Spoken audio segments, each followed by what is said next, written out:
name is Melina Martinez. This is my speech project video for Power of Language Unit 6 project for class English 303. Okay, I chose to do the topic human rights because I feel like that is a very controversial, important topic today, as it was in the past and it still is today. I have looked up a few websites, and I have a few websites being Universal Diverse. Let me check real quick. It is Universal Declaration Human Rights.org. It is also libertyhumanrights.org, equalityhumanrights.com, and BorginMagazine.com. I will be going over a few topics, a few articles, and a few little statements from the preamble. The preamble states about how we're supposed to treat each other as we want to be treated. And I feel like that is a very understanding statement that should be easy to be followed. But apparently nowadays it is not. And in the past it has been hard. It was harder. But now has become a little more, I want to say it's become less rare. It's more common now to be letting people know that they have their human rights. Excuse me. My first website, which was Universal Declaration of Human Rights, which said that the preamble gave me 3 pieces of the preamble, and I would like to state 3 quotes. It said, "Human beings shall enjoy freedom of speech and belief, and freedom from fear and want has been proclaimed as the highest aspiration of the common people." Another quote would be, "The human person and in the equal rights of men and women, and have determined to promote social progress and better standards of life in larger freedom." The third quote would be, "Whereas a common understanding of these rights and freedoms is of the greatest importance of the full realization of this pledge." Okay, I also have a few articles here that I also took from the website, or articles 1, 5, and 24. I will be mentioning a few more articles later within this speech video. Article 1. All human beings are born free and are equal in dignity and rights. They are endowed with reason and conscience and should act towards one another in a spirit of brotherhood. I take that to mean that we should accept each other for who we are, what we are, and who we choose to be.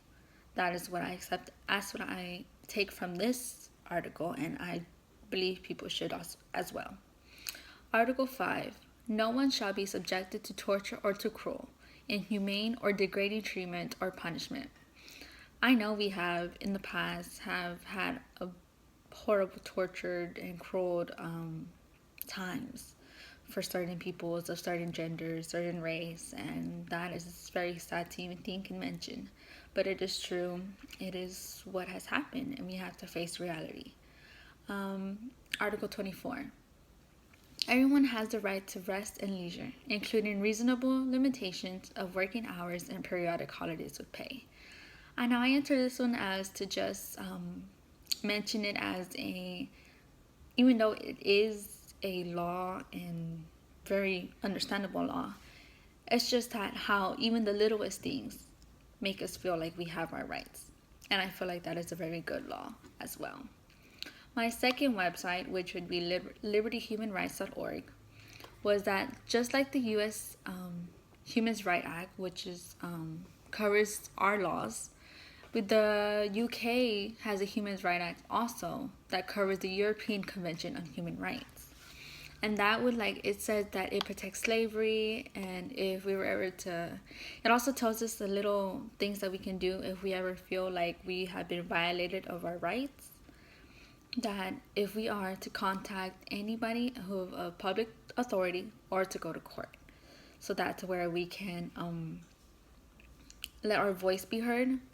Like you said, power of language, let our voice be heard, and stand up for ourselves and stand up for those who cannot speak up for themselves or do not have their own voice.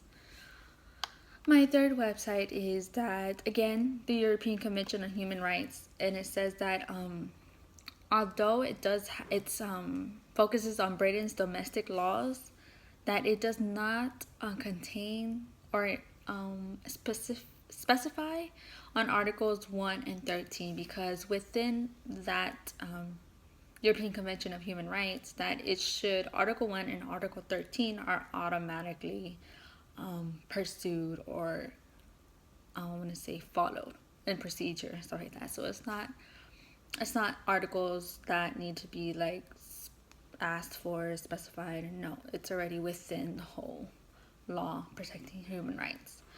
And I want to say that my last point is that in the past there have been at least 10 worst human rights violations that I have got on my last website, which is borgenmagazine.com.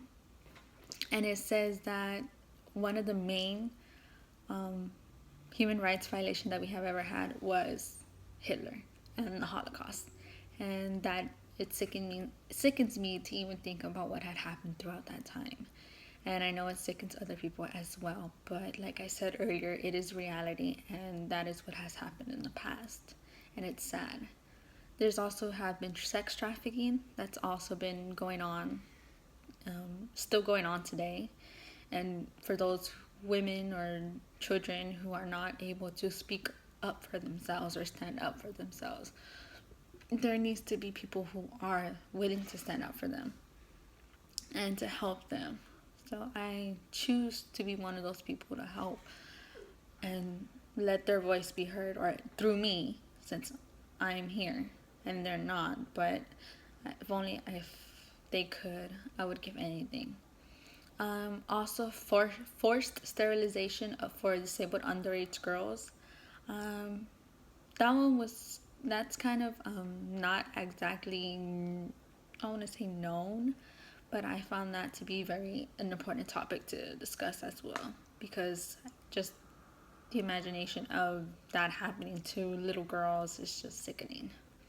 And then also slavery, which was also another big human rights violations that had happened in the past. And now people still think that that's okay or to bring it up, but no. There are people who have gone through that, and it's kind of disrespectful in a way to just constantly be talking about slavery as if it was still going on today, but it's not as it was in the past. There may be slavery in other places in the world, but not here, and it should not be. So yes, this is my Unit 6 speech video for my Power of Language project. So I hope you liked it, and again, this is Melinda Martinez for English Class 3. Thank you. Have a nice day.